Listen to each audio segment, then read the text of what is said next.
রমজানের 1 মাস রোজা রাখবার পরে কোন ব্যক্তি যখন পুনরায় আবার এই মাসে 6টা নফল রোজা রাখে, তো বোঝা যায় আল্লাহ তার রোজা পিছনেরটা কবুল করছেন, এজন্য নতুন রোজা রাখবার তৌফিক দিয়েছেন। এই জন্য এই 6 রোজা অত্যন্ত ফজিলতপূর্ণ রোজা। এই জন্য আমি আজকে এতটুকুই কথাই বলতে চাই। 1 নম্বর মূল যে কথাটা বললাম, কেন আমরা গুনাহ করব, কেন আমরা আল্লাহর নাফরমানি করব? আল্লাহ তাআলা আমাদেরকে হায়াত দিয়ে এত বড় রমজান দেওয়ার পরে আমাদের তো উচিত আল্লাহর প্রতি কৃতজ্ঞ হওয়া, আল্লাহর প্রতি শুকরগুজার হওয়া। অতএব আমরা যে যে গুনার মধ্যে আছি আমরা তওবা করতে চেষ্টা করি। আল্লাহ পাক রব্বুল আলামিন বলতেছেন, ইউরিদুল্লাহু বিকুমুল ইউসরা ওয়া লা ইউরিদু বিকুমুল উসরা। এই মাহে রমজান সম্পর্কে আল্লাহ তাআলা রমজানের বিধানগুলো বলার পরে আল্লাহ তাআলা বলছে, বান্দা আমি এই যে রমজান সম্পর্কিত তোমাদেরকে যে বিধানগুলো দিলাম, এই বিধানের ক্ষেত্রে, সাজাইবার ক্ষেত্রে, এই বিধানগুলো তোমাদেরকে দেওয়ার ক্ষেত্রে আমি আল্লাহ তাআলা সর্বাত্মকভাবে চেয়েছি তোমাদের জন্য সহজ হোক। ওয়ালা ইউরিদু বিকুমুল উসরা। আল্লাহ নিজেই বলতেছেন যে আল্লাহ পাক তোমাদের জন্য একটা বিধানও কঠিন করতে চান নাই, সহজ করেছেন। ইউরিদুল্লাহু বিকুমুল ইউসরা। আল্লাহ তোমাদের জন্য সহজটাই ইচ্ছা করেছেন। দিনের বেলা রোজা, রাত্রেবেলা তারাবি, সন্ধ্যাবেলা ইফতার, শেষ রাত্রে সাহারি, শেষ দশকে এতেকাফ, শেষ দশকের বেজর রাত্রিগুলো, সবে কদরের তালাশ। আল্লাহ পাক বলেন, এই যে আমি সাজাইলাম, প্রথম দশক রহমত, মাঝখানের দশক মাগফিরাত, শেষ দশক নাজাত, এই সব কিছুর মধ্যে আমি তোমাদের জন্য সহজ যেন হয়, আরামদায়ক হয়, সাধ্যের মধ্যে যেন হয়, এটা আমি আল্লাহ তাআলা পূর্ণভাবে খেয়াল রাখছি। ওয়ালা ইউরিদু বিকুমুল উসরা। কোনোভাবেই আমি আল্লাহ তাআলা কঠিন ইচ্ছে করি নাই যে একটা শক্ত বিধান দিলাম, না এমন কিছু। এটা একটা গুরুত্বপূর্ণ কথা। আল্লাহ পাক রব্বুল আলামিন একজন ইমানদারের উপরে, মুসলমানের উপরে, মানুষের উপরে আল্লাহর যে বিধানগুলো দিয়েছেন, এর প্রত্যেকটা বিধান শতভাগ আমাদের জন্য সহজ এবং আমাদের শরীর, স্বাস্থ্য, পরিবেশ, পরিস্থিতি সর্ব অবস্থায় সামঞ্জস্যপূর্ণ। অসামঞ্জস্যপূর্ণ, অযৌক্তিক, অবাস্তব, অপ্রাসঙ্গিক এরকম একটি বিধান আল্লাহ তাআলা বান্দার উপরে দেন নাই। এই কথা ইয়াকিন রাখতে হবে। কোরআনুল কারীমের মধ্যে আছে, আল্লাহ তাআলা বলেন, মা জাআলা আলাইকুম ফিদ-দীন মিন হারাজ। আল্লাহ তাআলা দ্বীনের ব্যাপারে তোমাদের উপরে কোনো মুসিবত, পেরেশানি আল্লাহ তাআলা দেন নাই। ওযু, নামাজ, রোজা, হজ, যাকাত, জিকির, তেলাওয়াত, দান, সাদাকা, যেটা যা করতে বলেছেন এবং যা ছাড়তে বলেছেন, চুরি, ডাকাতি, জিনা, ব্যভিচার, মদ, জুয়া, সুদ, ঘুষ, নাচ, গান, অসভ্যতা, বেহায়াপনা, অশ্লীলতা, সমস্ত নাফরমানি যা ছাড়তে বলেছেন এবং যা পালন করতে বলেছেন, এর কোনোটাই তোমাদের জন্য হারাজ, কষ্টকর, মুসিবত এমন নাই। তুমি বান্দা পারবা, এটা বুঝে শুনেই আল্লাহ তাআলা দান করছেন, হুকুম দিয়েছেন। আল্লাহ তাআলা আমাদের জন্য সামনেরটাও জানেন, পিছনেরটাও জানেন। ইয়ালামু মা বাইনা আইদিহিম ওয়া মা খালফাহুম। আল্লাহ তাআলা বলেন, আমি সামনেও জানি, পিছনেও জানি। তাহলে আগামীর ইসরাফিলের ফু পর্যন্ত পৃথিবীতে শেষ সেকেন্ডটাও কি হবে সেটা আল্লাহ তাআলা জানেন। অতএব আল্লাহ তাআলা যেহেতু সব কিছুই পরিপূর্ণ জানেন, অতএব তিনি বান্দার উপরে তার সাধ্যের অতিরিক্ত কোনো কিছু চাপান নাই। এটাই যৌক্তিক কথা, এটাই সঠিক কথা, এটাই সঠিক কথা। আচ্ছা, কোরআনুল কারীমে আরো আছে, আল্লাহ তাআলা বলেন, ফিতরাতাল্লাহিল্লাতী ফাতারান নাসা আলাইহা। আল্লাহ তাআলা মানুষকে ফিতরাত দিয়েই সৃষ্টি করেছেন। ফিতরাত কি? ফিতরাত হলো আল্লাহ তাআলা সৃষ্টিগতভাবে প্রত্যেক মানুষের মধ্যেই আল্লাহকে মানার সমস্ত যোগ্যতা দিয়েই সৃষ্টি করেছেন। সৃষ্টি করেছেন। আমার কোমরটা ভাঙে না, বাঁকাই হয় না, আমার হাঁটু বাঁকা হয় না, অথচ আমারে বললো রুকু দিতে, অথচ আমারে বললো সেজদা দিতে, যে অথচ আমার কনুইও বাঁকা হয় না, হাঁটুও বাঁকা হয় না, কোমরও বাঁকা হয় না। যদি বিষয়টা এমন হইতো তাহলে জুলুম হইতো। যে আমারে বানাইলেন তাল গাছ, অথচ আমারে বললেন সেজদা দিতে, আমি সেজদা দেবো কেমন? আমার তো কনুইও ভাঙে না, কোমরও ভাঙে না, আমার তো হাঁটুও ভাঙে না। তাহলে এটা যদি বলতো যে এই, তখন এটা জুলুম হইতো যে আল্লাহ, আমি তো নিচের দিকে যাইতে পারি না, আমার শরীরের এই যোগ্যতাই নাই, তা আমারে কেন সেজদা দিতে বললেন? আল্লাহ পাক রব্বুল আলামিন এমন একটা বিধান, সবাই আমরা খেয়াল করলে ভালো, যে বাস্তব কথা এটা। নওজোয়ান ভাই, তোমরাও ভাবা উচিত, প্রত্যেকে ইনসাফের সাথে ভাবা উচিত যে আল্লাহ তাআলা আমাদেরকে এমন একটা বিধান দেন নাই যেটা আমাদের শরীর, স্বাস্থ্য, আমাদের পরিবেশ পরিস্থিতির সাথে অসামঞ্জস্যপূর্ণ, এমন কিছু নাই। যাকে আল্লাহ টাকা দেন নাই তাকে তো যাকাত দিতে বলেন নাই, যাকে আল্লাহ সম্পদ দেন নাই তাকে তো আল্লাহ হজ করতে বলেন নাই। তাইলে এমন কোন বিষয় আছে যেটা আমার শরীর স্বাস্থ্যের সাথে মানানসই না, আমার পরিবেশ পরিস্থিতির সাথে মানানসই না, অথচ আল্লাহ আমাকে করতে বলছেন। এরকম জুলুম আল্লাহ করেন না। ইন্নাল্লাহা লা ইয়াযলিমু মিসকালা যাররা, নিশ্চয়ই আল্লাহ তাআলা এক বিন্দু জুলুম করেন। তাহলে আমরা এটা প্রথম, যদি আমরা এটা কলিজার মধ্যে থাকতো, আমাদের বিবেকে দিলের মধ্যে যদি এটা থাকে যে আল্লাহর হুকুম পালন করা আমার জন্য সম্ভব, আমারে এই যোগ্যতা দিয়েই আল্লাহ বানাইছে, তাহলে আমরা আমলগুলো করতে পারতাম।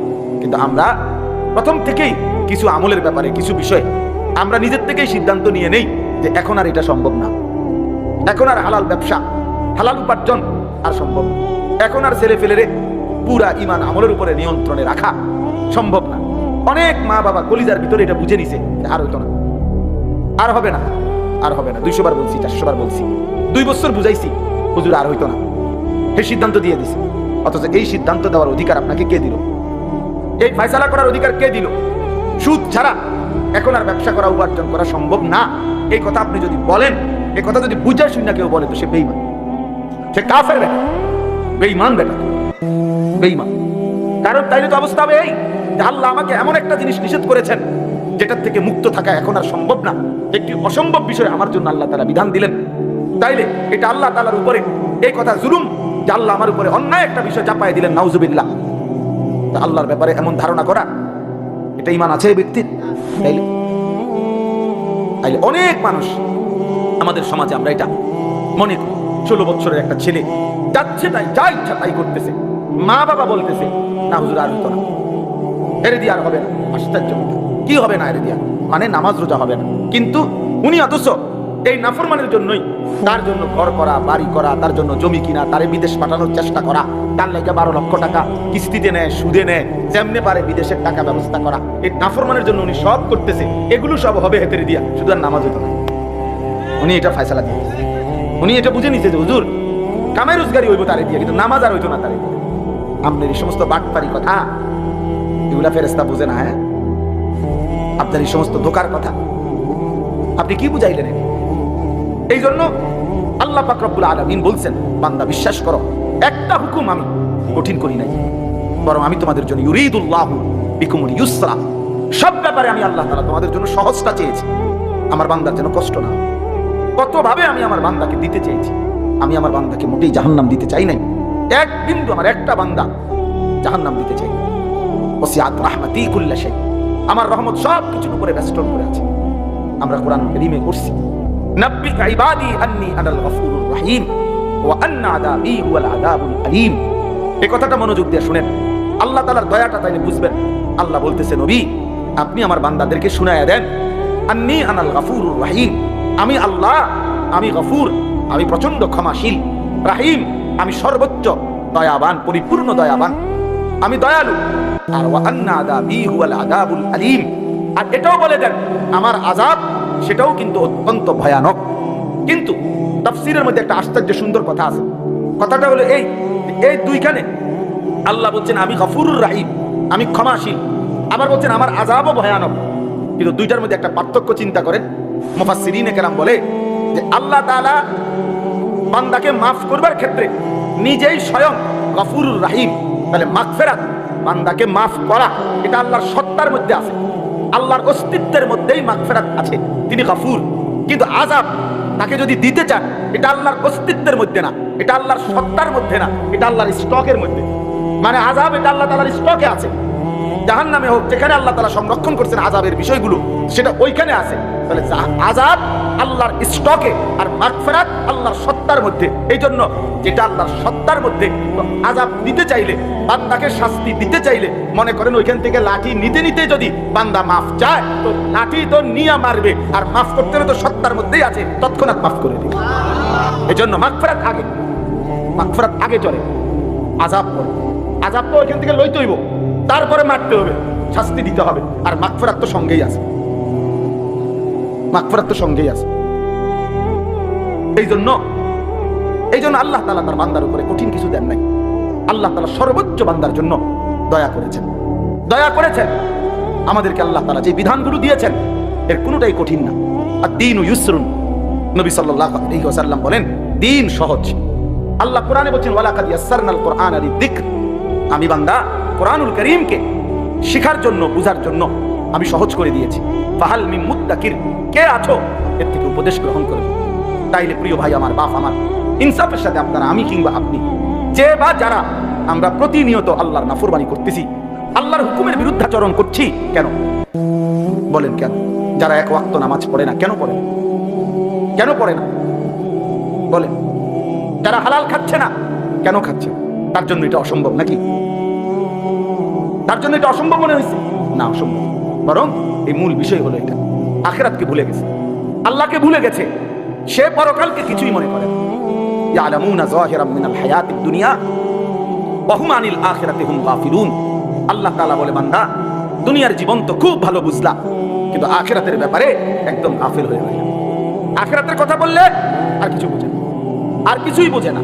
চাচারে জিজ্ঞাসা করবেন, কোরআন শরীফ পড়তে পারেননি, সহি শুদ্ধ না পারেন, কিন্তু চাচা মেল মিটিং বোঝেননি, কত মেল তো আমিই করি 10 গ্রামে, আমার তে বালা বুঝেন না, আসেনি কি খবর না, একটা খবর না। দুনিয়ার সমস্ত বিষয় উনি বুঝে, আল্লাহ কোরআনের এক লাইন উনি তেলাওয়াত করতে জানেন। কারণ কি? ওহুম আনিল আখিরাতি হুম গাফিলুন, আখিরাতের ব্যাপারে গাফিল। ছেলেটার সব বুঝে, ছেলেটার জামা লাগবে, কাপড় লাগবে, ছেলেটার চাকরি লাগবে, ছেলেটার একটা ঘর লাগবে, ছেলেটার জন্য বিদেশে যাওয়া লাগবে, ছেলেটার রোজগার লাগবে, সব কিছু বুঝে, কিন্তু ছেলেটার যে নামাজ পড়ানো দরকার এটা উনি বুঝে। কারণ এটা যে আখিরাত, এটা যে আখিরাত, এটা যে পরকাল। তাইলে বাস্তবতা হইল, ইনসাফের কথা হইল, আল্লাহ কিন্তু এটা বলছে, বান্দা আমি কঠিন করি নাই, আমি সহজ করেছিলাম, কিন্তু তুমি গুরুত্ব দিলা না, তুমি গুরুত্ব দিলা না, পাত্তা দিলা না। আজকে ইচ্ছে করে খামখেয়ালি করে আমরা নামাজ পড়ি না। এই তোমরা যারা ছেলেরা নামাজ পড়ো না, একেবারে কোনো কারণ নাই বাবা।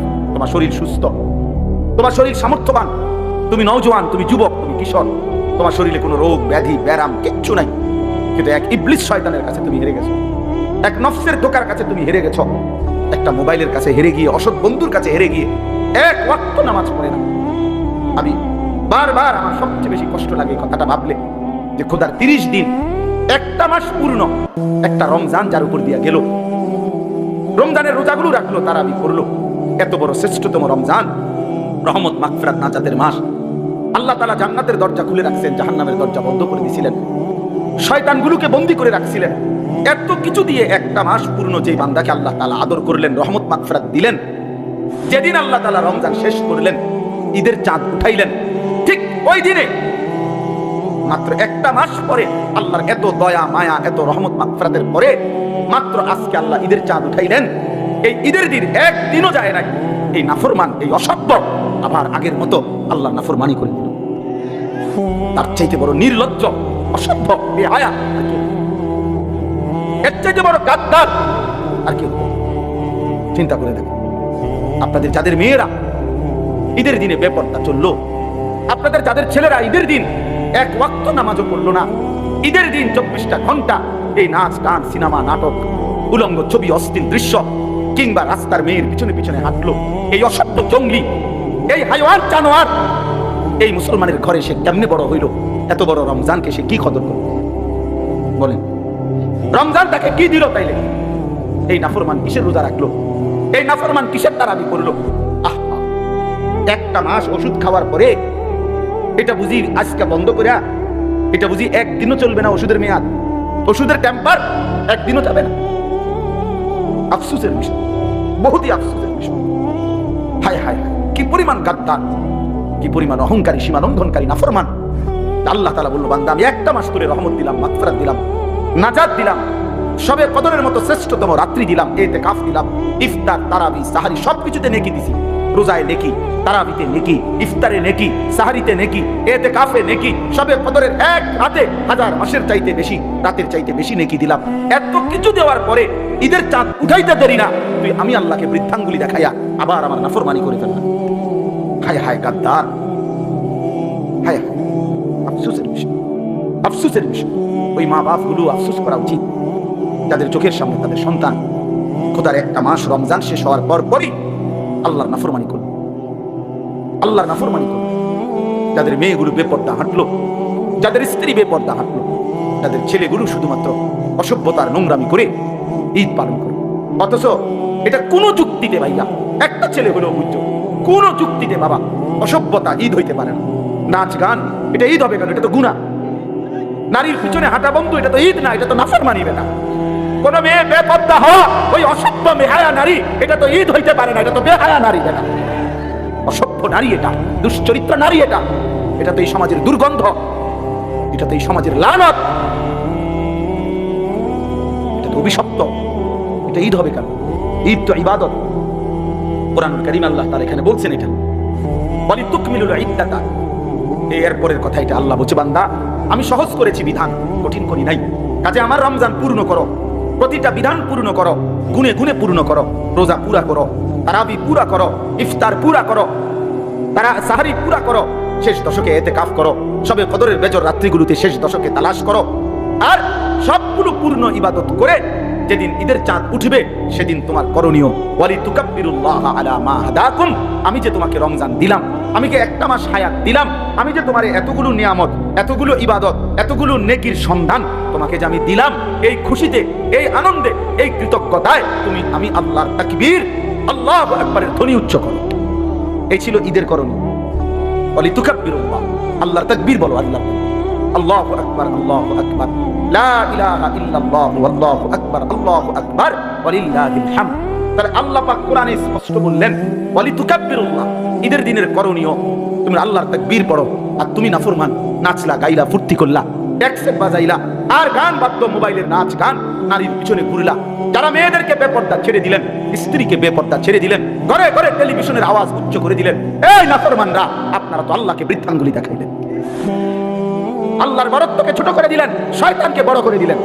আল্লাহ তো বলছে তুকাব্বিরুল্লাহ, আল্লাহর বরত্ব ঘোষণা করো, আল্লাহ বড়, আল্লাহ বড় বলো। আর তুমি নাফরমান বললা, না শয়তান বড়, শয়তান বড়, শয়তান। তুমি তো শয়তানকে উচ্চ করে দিলে। না, ঈদ তো তোমার বাপের না, ঈদ তো জাতিসংঘের দেওয়া না, ঈদ তো সরকারের না, ঈদ তো সংবিধানের দেওয়া না, ঈদ তো মহান আল্লাহ পাকের দেওয়া। রাসূলুল্লাহ সাল্লাল্লাহু আলাইহি ওয়াসাল্লামের ঘোষণা করা, আল্লাহ দিয়েছেন, এই নবীজি ঘোষণা করেছেন। তাহলে যেটা আল্লাহ ঘোষণা করলেন, নবীজি ঘোষণা করলেন, সেখানে আমি আল্লাহর নাফরমানির মাধ্যমে সেটা ঈদ হয় কেন? এজন্য অসভ্যতা ঈদ হইতে পারে না। বেহায়া নারীর এই হাঁটা, এটা ঈদ নয়, এটা অসভ্যতা।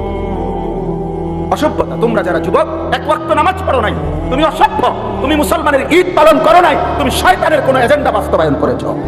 তোমার সাথে ইমানদারের ঈদের কোনো সম্পর্ক নেই, ইমানদারের ঈদের কোনো সম্পর্ক নেই। তুমি বেহায়া, ঠিক আছে, চলো বেঈমানের সাথেই চলো। আর বেঈমান তোমার ভাইকে প্রতিদিন বোমা মেরে হত্যা করছে, শহীদ করছে। আজকের পত্রিকায় তো খবর আসছে, গাজার, ফিলিস্তিনের গাজার মুসলমানকে ইসরায়েলের ওই ইহুদি কুত্তারা এইভাবে বোমা হামলা করছে। এই বোমা হামলা যেখানে হইছে, ওইখানকার মানুষগুলো যখন বোমার আঘাতে শহীদ হয়েছে, শাহাদাত বরণ করছে, এদের লাশ, এত শক্তিশালী বোমা, বোমার ধোঁয়া যখন উপরের দিকে উঠছে, লাশ সহ উপরের দিকে ওটা ছিন্ন ভিন্ন হয়ে গেছে। আজকে পত্রিকা দেখাচ্ছে, ছবি উঠেছে, ইমানদারের লাশ ছিন্ন ভিন্ন হয়ে আকাশে উঠছে। এটা তো গল্প না, এটা তো রূপকথা না, এটা তো কিচ্ছা কাহিনী না বন্ধু, এটা প্রাচীন কোনো ইতিহাস না। এটা এই মুহূর্তে পৃথিবীতে, এই মুহূর্তে পৃথিবীতে আমার ইমানদার ভাইদের উপরে, মুসলমানের উপরে এই জুলুম করছে ইহুদি ওই কুত্তারা। পৃথিবীর কোনো ভদ্রতা যেই বেঈমানদের কাছে নাই, কোনো আখলাক বলতে নাই, কোনো সভ্যতা যাদের কাছে নাই, সেই ইউরোপ, আমেরিকার, এরা মুখ বন্ধ করে আছে। আমেরিকার প্রত্যক্ষ সহযোগিতায়, সরাসরি মদদে ইসরায়েলের কুত্তারা এই জুলুম করছে। অথচ সেই বেঈমানের আচরণ, প্রিয় ছেলের আমার, প্রিয় বাবা বোনদেরকে বইল, সেই বেঈমানদের আচরণ, চলাফেরা, চুল, লেবাস, পোশাক যদি তোমার পছন্দ হয়, তুমি যদি একদিকে তোমার মজলুম মুসলমান কিভাবে লাশ ছিন্ন ভিন্ন করে দিচ্ছে, আর তখনও তুমি মোবাইলে নাড়িয়ে দেখো, ছবিয়ে দেখো, উলঙ্গ দৃশ্য দেখো, ছি বেটা, তো লানত তোর এই জিন্দেগির উপরে, লানত তোর উপরে, লানত তোর উপরে, আল্লাহর লানত তোর উপরে, লানত তোর উপরে। বিবেকের মধ্যে যদি এতটুকু অনুভূতি না জাগে বেটা, তোমরা শোনো নাই কেউ, কেমনে পারো তোমরা নামাজ ছাড়া থাকো? কেমনে সম্ভব? কি পরিমাণ অভিশপ্ত আমাদের জিন্দেগি হয়ে গেছে। মনে হয় যেন বিষয়টা এমন যে পাশের ঘরে আমার মুসলমান জন, পাশের ঘরে এগরে জ্বালাইয়া ফেলতেছে, হত্যা করতেছে, আর এই পাশে হে মোবাইল টিপে, হের যদি জিজ্ঞান কিরে বেটা, বলবে যে আমারও তো মারছে না, আমারও তো মারছে না, এটা ফিলিস্তিনে না, এটা তো বাংলাদেশে না, আরে এটা তো আমি ঢাকা না, এটা কুমিল্লা না, তো এটা কুমিল্লা শহরে না, এটা বুড়িচং না, এটা দেবিদ্বারে না, এটা আমগো গ্রামে না, তো আমারও তো আর মারছে না, আমারও তো মারছে। হায় হায় হায়, বাবা মা আপনাদের বিবেক হবে কখন? সন্তান তোমাদের বিবেক হবে কখন? আরে মিয়া, আর কিছু করতে না পারি, চোখের পানিটা তো ফেলতে পারতাম, আল্লাহর কাছে বলতে তো পারতাম যে আল্লাহ, মজলুম আর কতদিন কাঁদবে, ইমানদারের রক্ত আর কতটা ঝরবে, আমার মায়ের লাশ আর কতটা ছিন্ন হবে, আমার বোনের লাশ আর কতটা ছিন্ন ভিন্ন হয়ে যাবে। বহুতই আশ্চর্য। ঈদ পালন করে আমার দেশে তাকায় তাকায় আমরা দেখি, আমি তো ঢাকার থেকে আসছিলাম ঈদের দিন, ঢাকা মোহাম্মদপুর আমি ঈদের নামাজ পড়াইছি, এই আসার পথে দেখছি হায়, ঈদ পালন করছে নতুন করে, আবারও গান বাদ্য ঢোল তবলা, একেবারে পহেলা বৈশাখের মঙ্গল শোভাযাত্রার মতো সম্পূর্ণ মুশরিকের সংস্কৃতিকে ইসলামের এই পবিত্র ঈদের মধ্যে চালায়া দেওয়ার নতুন ষড়যন্ত্র আবার এবার শুরু করা হয়েছে। আবার এবার ঈদের দিনে, এতদিন দেখতাম পহেলা বৈশাখকে কেন্দ্র করে ঢোল তবলা এই হই হুল্লুর হইতো, এখন ঈদের পবিত্র দিনে, আর ঈদ মানে তো উৎসব না বেটা, ঈদ মানে পৃথিবীর কোন ডিকশনারিতে ঈদ মানে উৎসব নাই বেটা। ঈদ তোমার ভাষার না, ঈদ বাংলা ভাষার কারো না, ঈদ এটা আরবি শব্দ, এটা রাসূলুল্লাহ সাল্লাল্লাহু আলাইহি ওয়াসাল্লামের জবানের উচ্চারিত শব্দ। অতএব সেটা জিজ্ঞেস করতে হবে ওইখান থেকে। ঈদ মানে উৎসব নয়, ঈদ মানে ইলাইহি আওয়াইদুল ইহসান। খুতবার বই তো আছে, কিতাবেও আছে। ঈদ মানে হলো যেটা ফিরে আসে, অর্থাৎ মহান আল্লাহ পাকের ইহসান ফিরে আসছে। গত এক মাস আমার উপরে দিনের বেলা খাদ্য পানীয়, হালাল স্ত্রীর সাথে সম্পর্ক, এটা নিষেধ ছিল, এই অনুমতি আবার ফিরে আসছে আজকের ঈদের দিনে। আল্লাহ তাআলা আমার উপরে আল্লাহর অনুগ্রহ, দিনের বেলায়ও খাওয়ার অনুমতি ফিরায় দিয়েছেন, পানি পান করার অনুমতি ফিরায় দিয়েছেন, স্ত্রীর সাথে মেলামেশার অনুমতি ফিরাইয়া দিয়েছেন। আল্লাহ তাআলা তার ইহসান দয়া আমার উপরে আবার ফিরাইয়া দিয়েছেন। আল্লাহ আমারে একটা মাস হায়াত দিয়া ঈদের দিন পর্যন্ত পৌঁছাইয়া দিয়েছেন। তো আমার কাছে যে আল্লাহর নিয়ামত ফিরে আসলো, আল্লাহর অনুগ্রহ ফিরে আসলো, এই জন্য আল্লাহর ওয়ালা আল্লাকুম, এই শেষ অংশ এটাই, ওয়ালা আল্লাকুম তাশকুরুন। আল্লাহ বলেন আমি চেয়েছি রমজান দিয়ে, আমি আল্লাহ তাআলা চেয়েছি তোমার কাছে তুমি আমার শুকর আদায় করবা, শুকর আদায় করবা, শুকর আদায় করবা। বান্দা আমি এই উদ্দেশ্যে দিছিলাম না। ঈদ শেষ, রমজান শেষ করে তুমি নাচবা গাইবা, রমজান রোজা পাবা, রোজা পালন কইরা তারপরে ওটার মাইয়ারে ছেড়ে দিছে রাস্তা, যে যা মানুষের জানা আজকে ঈদ।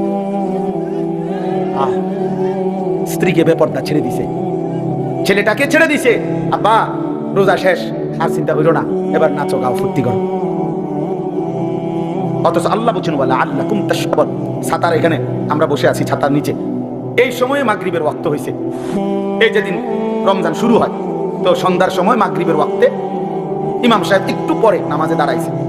দাঁড়ানোর পরে প্রথম রাকাতেই মাগরিবের উনি সূরা তেলাওয়াত করছে, ইয়া আইয়ুহাল্লাযীনা আমানু কুতিবা আলাইকুমুস সিয়াম কামা কুতিবা আলাল্লাযীনা মিন ক্বাবলিকুম লাআল্লাকুম তাত্তাকুন। এই 5 আয়াত যেখানে রমজানের আলোচনা একটানা পড়ে ফেলছে। তা আমি সালাম ফিরাইছি, আর সাথে কে জানি আমার সাথে ছিল, আমি বললাম যে চাঁদ উঠছে। কেমনে বুঝছেন? আমি এই যে তেলাওয়াত দেখেই বুঝছি চাঁদ উঠছে, কারণ চাঁদ উঠছে দেখে উনি রোজার আয়াত করছে। আচ্ছা, উদ্দেশ্য যে কথাটা বলা, মক্কা মদিনায় প্রত্যেক ওয়াক্তেই জানাজা হয়। তো এই মাগরিবের নামাজের পরে যেদিন চাঁদ উঠলো মদিনায়, সেই দিন তো মাগরিবের পরে জানাজার এলান হয়েছে, মানে মুয়াজ্জিন বলছে জানাজার কথা।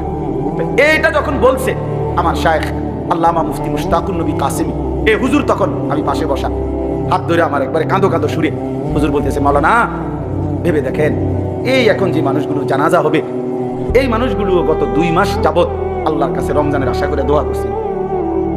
এরা সবাই দোয়াও করছিল, আজ তো চাঁদ উঠলো, কিন্তু এরা তো কবরে চলে যাচ্ছে, এরা তো রমজান পেল না, এরা তো রমজান পায় না, চাঁদ তো উঠছে।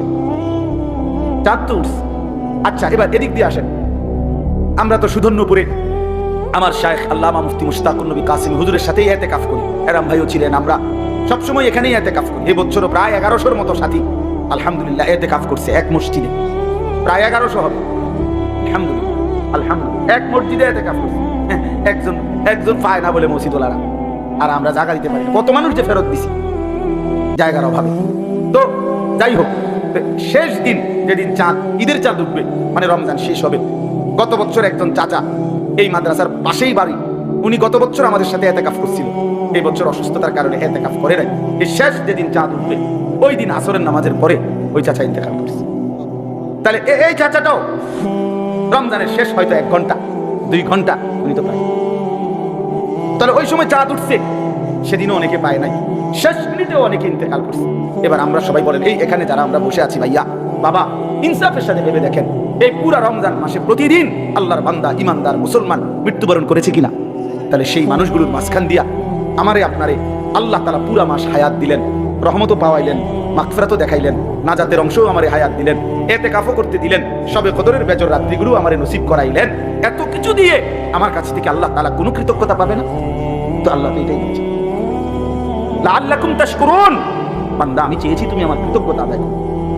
তোমার ভিতরে এই বিবেক আসবে যে হায় মাওলা, আপনি আমারে হায়াত দিয়েছেন বলেই তো আমি রমজান পেয়েছি, আপনি আমারে বাঁচায় রাখছেন বলেই তো আমি রহমত মাগফিরাত নাজাত পেলাম, আপনি আমারে হায়াত দিয়েছেন বলেই তো আমি ইতিকাফ করার সুযোগ পাইলাম। আমাদের এই যে নুর আলম ভাই গেছে, নুরুল আলম ভাই এখানে ছিল এতক্ষণ। নুর আলম ভাইয়ের ছোট ভাই কাউসার, কাউসারের শ্বশুর কোম্পানিগঞ্জ মোরগ বাজার মসজিদে ইতিকাফে বসছে। চতুর্থ দিন ইতিকাফে উনি শরীরের মধ্যে অসুস্থতা ব্যথা অনুভব করতেছে, হাসপাতালে নিছে, ইন্তেকাল করছে। কি নাকি কোন চতুর্থ দিন না সেলিম ভাই? চতুর্থ দিন হবে, তৃতীয় বা চতুর্থ দিন ইতিকাফে ঢুকছে বেটা, ইতিকাফ অবস্থায় হসপিটালে নিছে, আর মসজিদে ফিরে আসে নাই, কবরে ফিরে গেছে, কবরেই চলে গেছে। তাইলে আমার বন্ধু, আল্লাহ পাক রব্বুল আলামিন আমাদেরকে হায়াত দিয়েছেন, আল্লাহ পুরাটা মাস বাঁচার তৌফিক দিয়েছেন আমাদেরকে। বিনিময়ে যে আল্লাহ এত বড় দয়া করলেন, ওই আল্লাহকে ঈদের দিন মানে রমজান শেষ হবার পর প্রথম দিনে এভাবে বৃদ্ধাঙ্গুলি দেখানো, আমার এটাই কথা শেষ আজকে। এটা কেমন ইনসাফ আমার মাথায় ধরেন? আমি বুঝি না বাপ, আমি বুঝি না। এই জন্য বাপ, তোমরা যারা এই কয়জন ছেলে পেলে আসো, তুম করে কমপক্ষে বলি ভাই, এত বড় নাফরমান কেমনে হইলা? ঈদের দিনে যাদের কপালে একটা সেজদা জুটলো না, ঈদের দিনেও যাদের কপালে আল্লাহর একটা গোলামি জুটলো না, তোমরা 16 বছর 18 বছরের ছেলেটা রোজা তো রাখছিল, তাহলে তোমার রোজা তোমার উপরে কি প্রভাব ফেললো? তোমার তারাবি তোমার উপরে কি প্রভাব ফেললো? কি প্রভাব ফেললো? এই জন্য ইনসাফের সাথে এটাই আজকের বক্তব্য। আল্লাহ তাআলা বলছেন এটা, ওয়ালিতুকাব্বিরুল্লাহ আলা মা হাদাকুম, রমজান পরবর্তী ঈদের দিন আমার তাকবীর বলো, আর ওয়ালাআল্লাকুম তাশকুরুন, পুরাটা জিন্দেগি আমার শুকর আদায় করতে থাকো, কারণ আমি তোমাকে দয়া করেছি, আমি তোমাকে রহম করেছি, আমি তোমাকে ইহসান করেছি। এজন্য কৃতজ্ঞতা, কৃতজ্ঞতা আল্লাহর প্রতি কৃতজ্ঞ হওয়া, এটা রমজানের শিক্ষা। রমজানের কি শিক্ষা? আচ্ছা, এই জন্য রাসূলুল্লাহ সাল্লাল্লাহু আলাইহি ওয়াসাল্লাম বলছেন এবং নিয়মিত আমল করছেন, রমজানের পরে এই শাওয়াল মাসে নবী সাল্লাল্লাহু আলাইহি ওয়াসাল্লাম 6টি রোজা রাখছেন, যেটা শাওয়ালের 6 রোজা বলে। আমার শায়েখ আল্লামা মুফতি মুশতাকুন নবী কাসিমি হুজুর এটা বলছে, হুজুরের বয়ানেও, যে এই যে আল্লাহ যে বলছে বান্দা তুমি শুকর আদায় করবা রমজান পেয়ে, তো বান্দা যেন শুকর আদায় করছে প্র্যাকটিক্যাল আরো 6টা রোজা রেখে। আল্লাহ আপনি যে আমার 1 মাস রোজা রাখার তৌফিক দিয়েছেন, এটা শুকর হিসাবে, কৃতজ্ঞতা হিসাবে আমি আরো 6টা রোজা রাখলাম। এই জন্য এই 6টা রোজা যদি কেউ পালন করে এই মাসে, তাহলে তার এই আমলটা হয় যে আল্লাহ যে বলছে আমি রমজান দ্বারা তোমার কাছ থেকে শুকর চাই, এই শুকর আদায় হয়। আচ্ছা, আরেকটা বিষয় হলো, হাকিমুল মুজাদ্দিদুল মিল্লাত হযরত মাওলানা শাহ আশরাফ আলী থানভী রাহমাতুল্লাহি আলাইহি বলেন, হাদিসের বক্তব্য এটা, আল্লাহ যখন কোনো বান্দার আমল কবুল করে, তখন আল্লাহ ওই কবুলের একটা চিহ্ন হইল, আল্লাহ ওই আমলটি তাকে পুনরায় করবার তৌফিক দেয়। বুঝেন না কথাটা? এটা দ্বারা প্রমাণ হয় আল্লাহ তার পিছনের আমলটা কবুল করছেন। তো এই জন্য রমজানের 1 মাস রোজা রাখবার পরে কোনো ব্যক্তি যখন পুনরায় আবার এই মাসে 6টা নফল রোজা রাখে, তো বোঝা যায় আল্লাহ তার রোজা পিছনেরটা কবুল করছেন, এই জন্য নতুন রোজা রাখবার তৌফিক দিয়েছেন। এই জন্য এই 6 রোজা অত্যন্ত ফজিলতপূর্ণ রোজা। এই জন্য আমি আজকে এতটুকুই কথাই বলতে চাই। 1 নম্বর মূল যে কথাটা বললাম, কেন আমরা গুনাহ করব, কেন আমরা আল্লাহর নাফরমানি করব? আল্লাহ তাআলা আমাদেরকে হায়াত দিয়ে এত বড় রমজান দেওয়ার পরে আমাদের তো উচিত আল্লাহর প্রতি কৃতজ্ঞ হওয়া, আল্লাহর প্রতি শুকরগুজার হওয়া। অতএব আমরা যে যে গুনার মধ্যে আছি আমরা তওবা করতে চেষ্টা করি। প্রিয় সন্তানেরা, যুবকেরা, কিশোররা, বিশেষ করে তোমরা ভাইয়া, তোমরা আল্লাহর নাফরমানি থেকে ফিরে আসো। আর আগামী এই অব্যাহত গুনাহ, এই লাগাতার অশ্লীলতা, এই লাগাতার বেহায়াপনা একদিন আমাদের উপরেও বড় সড় মুসিবত আসে, আমাদের উপরেও বড় সড় মুসিবত আসে। এই জন্য দয়া করে যারা অভিভাবক আছেন, নিজের স্ত্রী সন্তানের নামাজের দিকে, নিজের স্ত্রী সন্তানের আখলাকের দিকে আরেকটু নজরদারি করেন, এবং নিজেরাও যারা ছেলেরা মেয়েরা প্রত্যেকে মুসলমান হিসাবে ঈমান আমলের উপরে উঠবার চেষ্টা করেন। আল্লাহ তাআলা আমাদেরকে তৌফিক দান করেন। আল্লাহ তাআলা আমাদেরকে প্রত্যেককেই আল্লাহ তার শুকরওয়ালা কৃতজ্ঞ বান্দা হওয়ার তৌফিক দান করেন। একটা আশ্চর্য কথা আছে, আমি কিতাবে পড়ছি, আমার শায়েখের একটা পছন্দের কিতাব ফিকহুল আদিয়া, এই কথাটাই শেষ করছি। ওই কিতাবের মধ্যে আছে আল্লাহ তাআলা তার বহু নিয়ামত, আল্লাহ বলছেন আল্লাহ যাকে চান তাকে দেন। কোরআন শরীফে এমন আছে, ফাসাউফা ইউগনিকুমুল্লাহু মিন ফাদলিহি ইনশাআ। আল্লাহ বলেন আল্লাহ যাকে চান তাকে তিনি ধনী বানিয়ে দেন। তা যাকে চান, ইয়াহাবু লিমান ইয়াশাউ ইনাসা, আল্লাহ যাকে চান তাকে কন্যা সন্তান দান করেন। ইয়াগফিরু লিমান ইয়াশা, আল্লাহ যাকে চান তাকে মাফ করে দেন।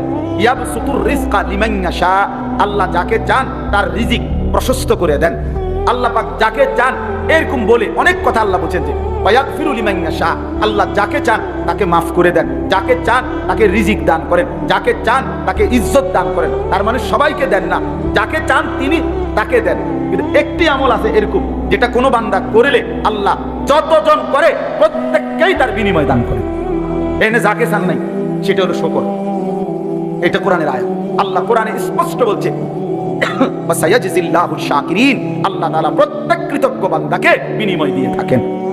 যাকে চান তার প্রত্যেক কৃতজ্ঞ বান্দাকে আল্লাহ বিনিময় দিয়ে থাকেন। এই জন্য যে আল্লাহর কৃতজ্ঞতা আদায় করবে আল্লাহ তাকেই বিনিময় দেবেন। এই জন্য ইনশাআল্লাহ আমরা প্রত্যেকে আল্লাহ পাকের কৃতজ্ঞ বান্দা হব। বলেন ইনশাআল্লাহ। আল্লাহ কোরআনে মানুষের দুইটা ভাগ বলছে, ইম্মা শাকিরান ওয়া ইম্মা কাফুরা। আল্লাহ বলছে আমার বান্দা হবেই দুই রকম, হয় হবে আমার কৃতজ্ঞ, না হয় আমার অকৃতজ্ঞ। অকৃতজ্ঞ, ইম্মা শাকির বা ইম্মা কাফুর, হয়তো শাকির হবে নয়তো কাফুর হবে, অকৃতজ্ঞ হবে। আল্লাহ বলছে শাকির হইলেও পুরস্কার রাখছি, অকৃতজ্ঞ হইলেও শাস্তি বরাদ্দ করে রেখেছি। অতএব আল্লাহ তাআলা যেন আমাদেরকে আল্লাহ পাকের শুকরগুজার কৃতজ্ঞ বান্দা হিসাবে কবুল করে নেয়। আজকের এই জীবনপুর দক্ষিণপাড়া যুবক ভাইদের এই মাহফিল, আলহামদুলিল্লাহ এই মাহফিলে আমি আগেও আসছি, এই বছরও আসার সুযোগ হয়েছে। আল্লাহ তাআলা এই মাহফিলকে আগামী দিনেও যেন কবুল করে নেন। উঠবেন না সবাই, আমরা এখনই দোয়া করছি। দোয়ার আগে একটা বিশেষ আবেদন হলো, মসজিদের দোতলার কাজ শুরু হয়েছে। আমরা যদি প্রত্যেকের সাধ্য মতো আল্লাহর জন্য, আল্লাহর ঘরের জন্য একটু সাদাকা করি, দান করি, ইনশাআল্লাহ আল্লাহ বরকত দিবে। এজন্য জওয়ান বুড়া যার কাছে যেটুকু আছে মেহেরবানি করে একটু পকেটে হাত দেন, হাত দিলে আল্লাহ বরকত দিবে। আবার কেউ যদি বলেন পরে দিবেন, তাও বলেন, লিখে রাখবেন, অথবা নগদ আরো বেশি দিবেন, আমাদের হাতে দিবেন, তাও বলতে পারেন। আল্লাহ তাআলা বরকত দান।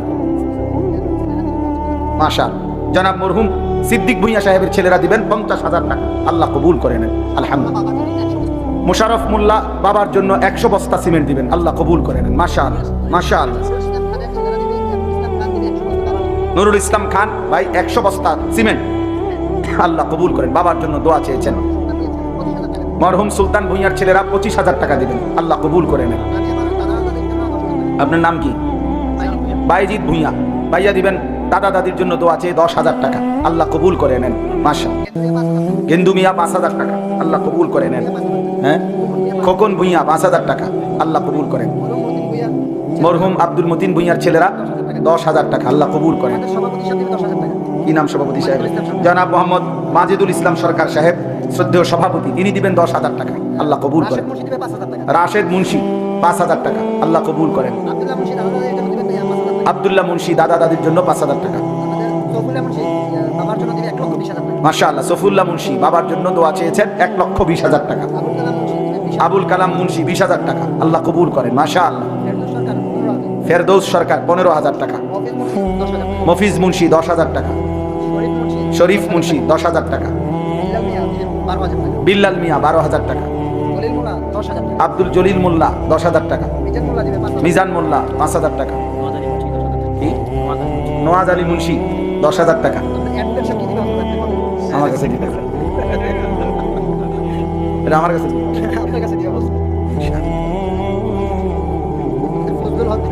ফজলুল হক ভাই 4,000 টাকা, আল্লাহ কবুল করুন। আলামিন মুন্সি 5,000 টাকা। আনার মুন্সি 10,000 টাকা। আবুল খায়ের মুন্সি 5,000 টাকা। আব্দুল হান্নান মুন্সি 10,000 টাকা। আতা মুন্সি 5,000 টাকা। আজম খান 5,000 টাকা। জোনায়েদ মুন্সি 5,000 টাকা। হাসান খান 2,000 টাকা। সাইদুল মুন্সি 2,000 টাকা। গিয়াসউদ্দিন 1,500 টাকা। আব্দুল ওয়াহিদ সরকার কত? 10,000 টাকা। শাহ আলম 5,000 টাকা। মরহুম দুধ মিয়া সাহেবের ছেলেরা বাবার জন্য দোয়া চেয়ে 60,000 টাকা। মাশাআল্লাহ, আল্লাহ কবুল করেন। আলহামদুলিল্লাহ। নাসির মুন্সি 8,000 টাকা।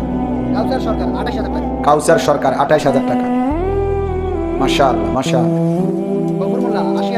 আব্দুল গফুর মোল্লা 80,000 টাকা, বাবা মার জন্য দোয়া চেয়ে আল্লাহ কবুল করেন। রহমান মোল্লা 5,000 টাকা। সিদ্দিকুর রহমান মোল্লা 5,000 টাকা। তার বাবা বর্তমানে এই কিছুদিন আগে মারা গেছে, বাবার জন্য 5,000 টাকা। বাবার জন্য দোয়া চেয়েছেন, বাবা ইন্তেকাল করেছেন, আল্লাহ মাফ করে দেন। মরহুম মাইনুল মুর্শিদ ছেলেরা দিবে 15,000 টাকা। মরহুম ময়নাল মুন্সির ছেলেরা দিবেন 15,000 টাকা। কাজী হাসান নগদ 5,000 টাকা। কাজী হাসান নগদ 5,000 টাকা। নাম ছাড়া 15,000 টাকা দিচ্ছে। নাম প্রকাশে অনিচ্ছুক একজন 15,000 টাকা। আল্লাহ কবুল করেন মাশাআল্লাহ। নাহিদুল ইসলাম 5,000 টাকা। নাহিদুল ইসলাম 5,000 টাকা। নাম ছাড়া 10 বস্তা সিমেন্ট। নাম ছাড়া 10 বস্তা সিমেন্ট। আল্লাহ কবুল করেন। নাজিমউদ্দিন সরকার 10,000 টাকা। নাজিমউদ্দিন সরকার 10,000 টাকা। মোহাম্মদ মমতাজ বেগম 2,000 টাকা। মমতাজ বেগম 2,000 টাকা। কিছুদিন আগে ওনার মেয়ে মারা গেছে। ওনার মেয়ে মারা গেছেন, মেয়ের জন্য দোয়া চেয়েছেন, আল্লাহ মাফ করে দেন, আল্লাহ মাফ করে।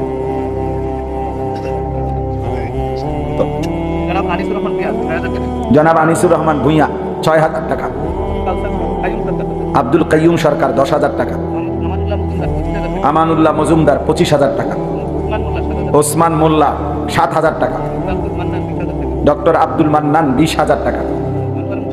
মোহাম্মদ আনোয়ার মুন্সি 10,000 টাকা।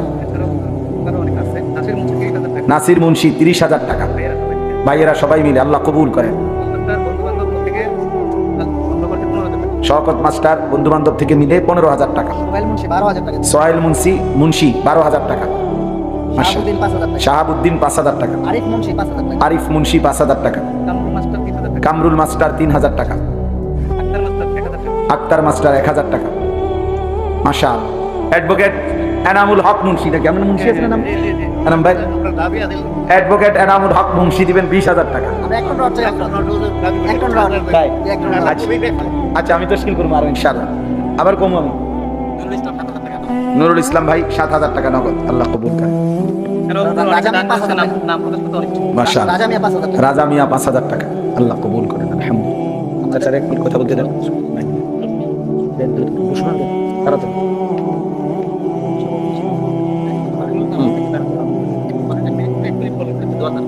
সম্মানিত এলাকাবাসী, এখন আমাদের সামনে অল্প সময় একটু দোয়া দিবেন আমাদের আজকের মাহফিলের সম্মানিত সভাপতি।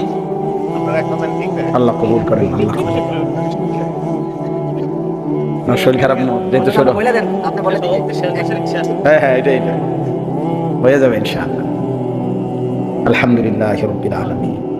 আল্লাহুম্মা আনতাস সালাম ওয়া মিনকাস সালাম তাবারাকতা ইয়া যাল জালালি ওয়াল ইকরাম ইয়া রাব্বি লাকাল হামদু কামা ইয়ানবাগি লিজালালি ওয়াজহিকা ওয়া আযীমি সুলতানিক ওয়া সাল্লি আলা মুহাম্মাদিন কামা হুয়া আহলুক ওয়া ফাআল বিনা খায়রান কামা আনতা শানুক ইয়া আরহামার রাহিমিন ইয়া আরহামার রাহিমিন ইয়া আরহামার রাহিমিন।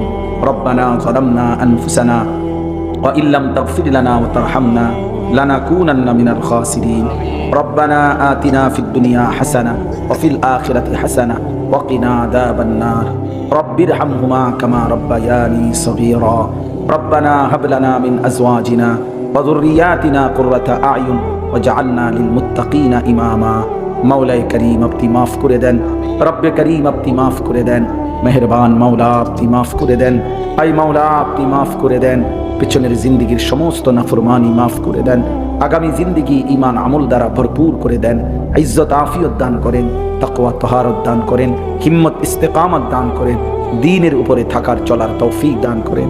সেজদাওয়ালা কপাল বানিয়ে দেন, কাঁদনেওয়ালা চোখ বানিয়ে দেন, জিকিরওয়ালা জবান বানিয়ে দেন, মোহাব্বতওয়ালা দিল বানিয়ে দেন। আল্লাহ শুকরওয়ালা জিন্দিগি বানিয়ে দেন। আল্লাহ শুকরওয়ালা জিন্দিগি বানিয়ে দেন। সমস্ত কবরবাসীদেরকে মাফ করে দেন। কিয়ামত পর্যন্ত কবরের আযাব মাফ করে দেন। কবরগুলোকে জান্নাতের টুকরা বানিয়ে দেন। আপনার নূরে রহমত দ্বারা ভরপুর করে দেন। আল্লাহ আমরা যারা বেঁচে আছি আমাদের জিন্দিগি সুন্দর করে দেন, আমাদের আখলাক সুন্দর করে দেন। অসুস্থ বিমারি যারা শিফায়ে কামেলা আজেরা দান করেন। প্রবাসী বিদেশের জমিনে যারা সহি সালামতে নিরাপদে রাখেন। আল্লাহ আপনার ঘর মসজিদ নির্মাণের কাজ চলতেছে, তো এই কথা শুনে বান্দারা আপনার ছুটে ছুটে মহব্বতে সকলেই প্রত্যেকের সর্বোচ্চ সামর্থ্য অনুপাতে দান করেছে, দান করার ঘোষণা দিয়েছে। আল্লাহ আপনি সবগুলো দান আপনি কবুল করে নেন, আপনার রাজি খুশির জন্য কবুল করে নেন। আল্লাহ প্রত্যেককে উত্তম বিনিময় দান করেন। আল্লাহ প্রত্যেকের রিজিকে কামাইতে হালাল বরকত দান করেন। আল্লাহ মসজিদের কাজ খানা আপনি আপনার গায়েবের মদদে সহজ করে দেন। মসজিদের কাজ আপনি আসান করে দেন। বাকিটা কাজ আপনি পূর্ণতায় পৌঁছানোর তৌফিক দান